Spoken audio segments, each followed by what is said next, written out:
Di saat korban bencana sangat mengharapkan bantuan untuk korban longsor di Pasir Langu, kawasan Cisarua, Kabupaten Bandung Barat, Jawa Barat, menumpuk di gudang logistik. Bantuan bahkan menumpuk hingga atap bangunan.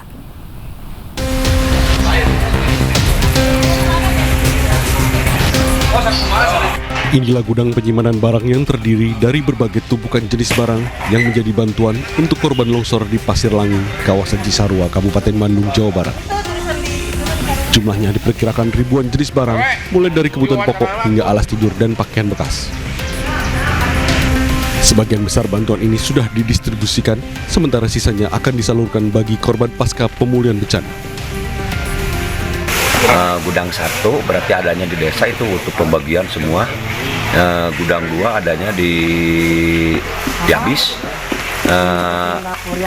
Asalnya kita punya gudang 3 di perapatan, tapi gudang 3 kita alihkan ke gudang utama. Saking banyaknya bantuan, hingga memenuhi 3 gudang logistik yang disiapkan oleh pemerintah daerah. Diharapkan secara bertahap, seluruh bantuan ini bisa didistribusikan secara merata pada para korban terdampak longsor. Dari Bandung Barat, Jawa Barat, Yanuar Candika, Ayus melaporkan. Di Sinyalir alih fungsi lahan, Polda Jawa Barat dalam dugaan unsur pidana dalam bencana longsor di Kecamatan Cisarua, Kabupaten Bandung Barat. Longsor yang terjadi di kaki gunung Burangrang tersebut ini menimbun lebih dari 30 rumah dan memakan puluhan korban jiwa.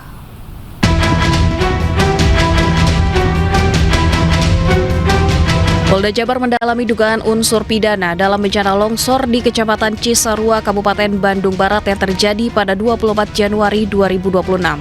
Peristiwa ini disinyalir dipicu alih fungsi lahan di kawasan tersebut.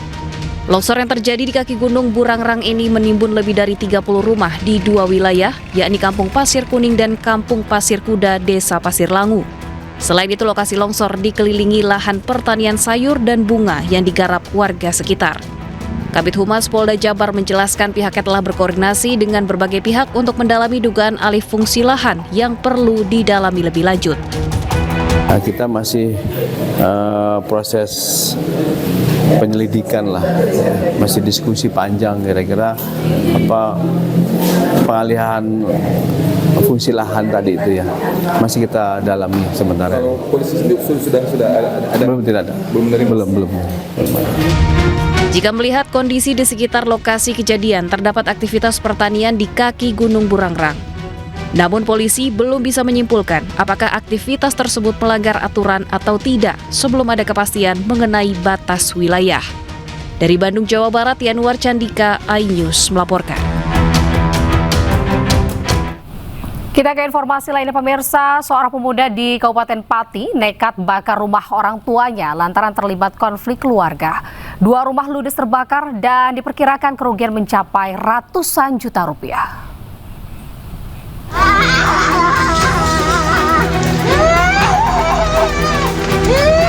Konflik internal keluarga di Desa Sumber Agung, Kabupaten Pati membuat seorang anak laki-laki tega membakar rumah milik orang tuanya.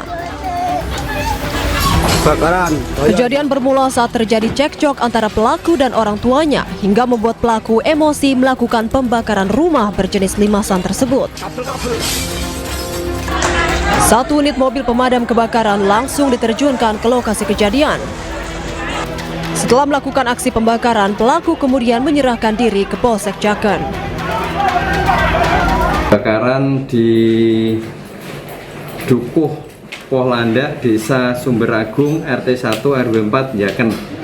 Ya, dari anggota menyampaikan bahwa kebakaran 2 rumah limasan dibakar oleh anak pemilik rumah karena konflik keluarga. Tidak ada korban jiwa dalam peristiwa ini, namun kerugian materi ditaksir mencapai 120 juta rupiah. Dari Pati, Jawa Tengah, Vindi Agil, iNews melaporkan. Pemirsa, seorang siswa kelas 4 SD di Kecamatan Jerebu, Kabupaten Ngada, Nusa Tenggara Timur nekat mengakhiri hidupnya. Diduga karena tekanan ekonomi karena tidak mampu beli pena dan buku sekolah.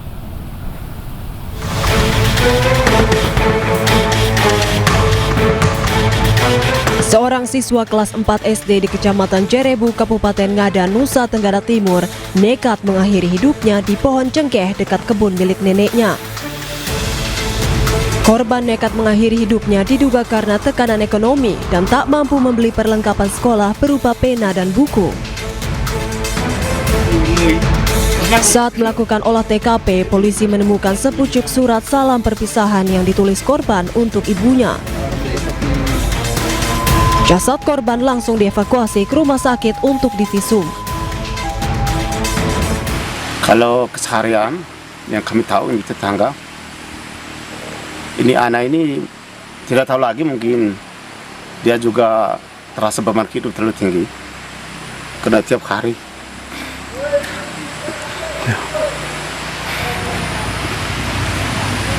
dia pulang sekolah itu lapar. Itu dia punya mama itu lepas dia tinggal di kampung, hanya dengan dia punya oma itu sudah tua.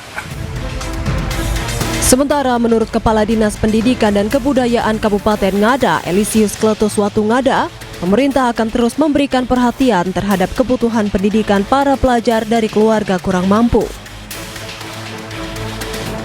Di kebijakan pemerintah setempat melalui visi misi Pak Bupati dan Pak Wakil Bupati di bidang pendidikan, itu juga untuk di bidang pendidikan itu ada 2 program kegiatan prioritas. Yang pertama adalah bagaimana pemerintah hadir untuk orang tua atau siswa-siswa yang di latar belakangi yang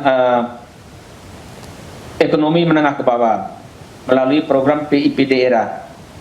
Yang berikut ada juga intervensi program kegiatan pengadaan seragam bagi peserta didik yang tidak mampu.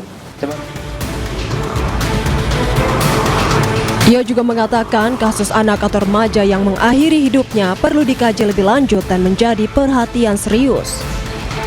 Dari Kabupaten Ngada, Nusa Tenggara Timur, Tim Liputan iNews melaporkan. Menteri Sosial Saifullah Yusuf mengaku prihatin atas kematian siswa kelas 4 SD di Kecamatan Jerebu, Kabupaten Ngada, Nusa Tenggara Timur.